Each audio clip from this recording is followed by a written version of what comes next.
We're using Ubuntu to demonstrate how to create a desktop shortcut in Linux.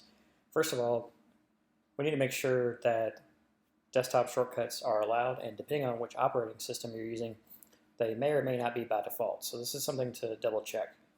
For example, in Ubuntu, we can use the GNOME tweaks, and certainly in other operating systems as well.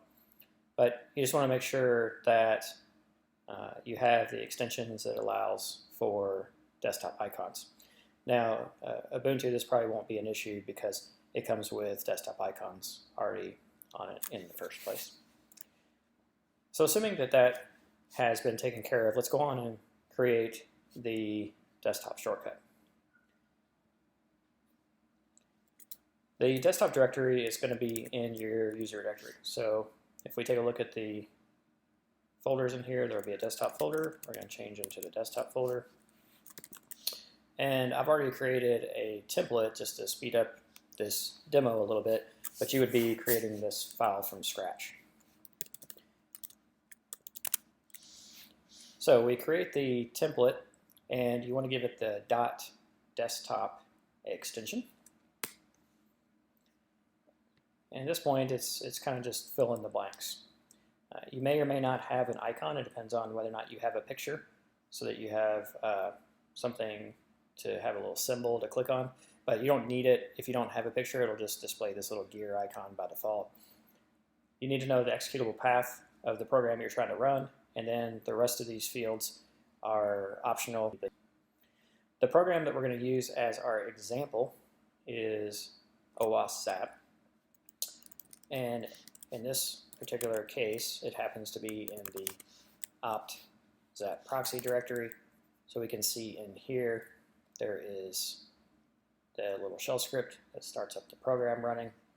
And also, this particular program happens to come with a PNG file that can be used as its desktop icon. So we're going to go ahead and fill in these blanks.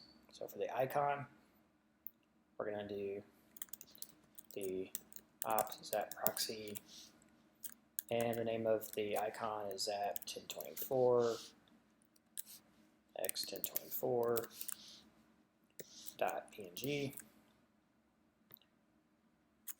The executable is at that same path, so we can use that, and the name of that was zap.shell. Okay, now name, again, this is your choice. So we're going to call this, in this example, webpwnized, and I'll just use that as the generic name as well. And then in the comment, I'm just going to type that this shortcut opens webpwnized. We're going to leave encoding terminal and type alone, and in this case, we'll leave categories alone as well. You can have multiple categories separated by these semicolons, so if you wanted to say that this program was also a network program or other categories, you can add those. But for most applications, application, of course, would be the best category. So I'm going to save and close the modifications. And I can close my example window.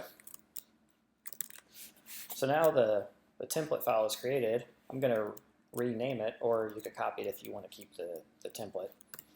But I'm going to rename it as zap.desktop.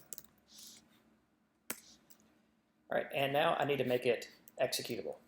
So we're going to do kmod, and we're going to say user can execute, so u+x, and then the name of the file. So at this point, this file is executable, but it won't have permissions to execute by default.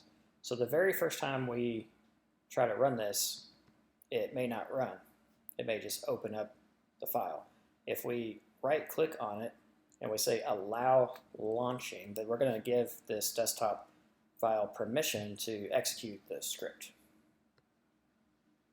And once we do that, it goes from being a text file to being a launcher or shortcut if you prefer.